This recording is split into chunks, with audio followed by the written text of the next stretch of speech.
This is my giant Talon 29er hardtail bike. Great bike, even without the conversion kit, but I recently added a conversion kit, putting on a 1200 watt rear motor with a 48 volt battery, 17.5 amp hours, tons of power, tons of distance.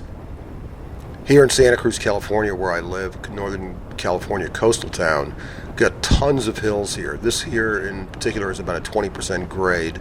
I'm doing this in real time using pedal assist, and you can see how quickly I'm actually making up this hill.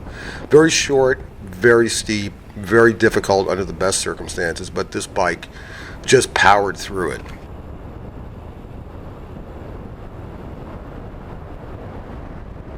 This is a long hill, about a quarter of a mile long, roughly about a 12% grade. Again, tough just because of the distance, and it just keeps going up and up. This is on the way to the University of California.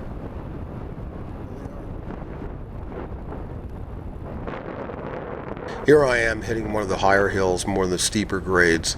This hill goes on for about just a little under a quarter of a mile. Almost impossible to climb unless you're a pro cyclist. Most cyclists I know are walking their bikes up this hill. There's 25% grade. You can see the car ahead of me is probably doing about 30 miles an hour. I'm doing about 16 miles an hour up this, and it continues and continues. No stress on the motor. It just powers. And again, the battery, which is a 48 volt battery with a 17.5 amp hours, really helps move that motor along.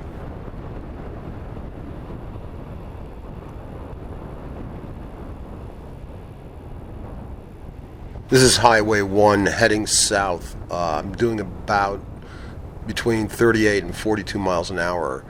Cars on my left are traveling at about 55 miles an hour. And this is just pure throttle. There's no pedal assist. Even though the speed limit's 45, everybody's doing about 55, and I'm doing a little over 40.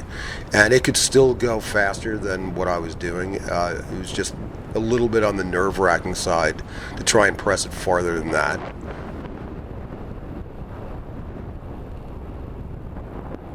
One of the things to consider when you're looking at e-bikes is the battery. The battery is critical. It's your gasoline. So in my case, I have 840 amp hours, which is 48 times 17.5. And if you divide that 840 by 20, the 20 being you lose basically 20 amp hours per mile, I can basically get 42 miles just using the throttle on that battery. But I'm using pedal assist most of the time, so I'm getting between 60 to 80 miles per ride. Before I bought the conversion kit, I did a lot of research online about e-bikes and conversion kits, and I was looking for a sort of a turnkey bike that would give me what I wanted, and I couldn't find any bike under $10,000 that would give me what I was looking for. I wanted some power, and I wanted the ability to go long distance. I've been cycling for a long time, and I'm usually using pedal assist, but I wanted certain specs, so putting this together, I found the parts I was looking for, ordered them, and honestly it was so much easier than I thought. It probably took about 2.5, maybe 3 hours to put the whole thing together to my liking. One of the great things about this 1200 watt motor is it gives me tons of power. It's got great pickup. It can go from 0 to 25 to 30 in a really quick amount of time and sustain that for a long period of time. In some of these things you can see me coming right up on the back of other people, skateboarders, cyclists. Just tons of great power with that 1200 watt engine.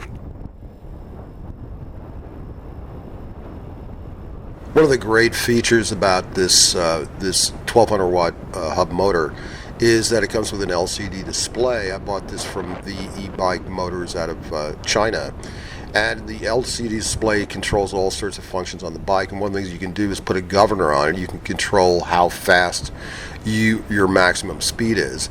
I've opened it up so that my maximum speed is as fast as I can go, but you can control it. If you wanted to limit your speed to say 20 miles an hour, you can control that through the LCD display very, very easily. This motor comes with 5 different pedal assist modes, from easy to hard, and basically pedal assist is that you're pedaling and working with the engine, so the engine and the battery aren't working as hard. That's my preferential way of riding.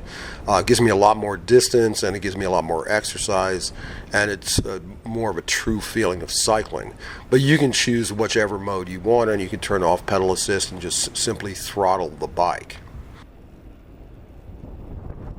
Again, living here in Santa Cruz, one of the things that I deal with all the time are hills, lots of hills, from very steep, very long, to very short and very steep.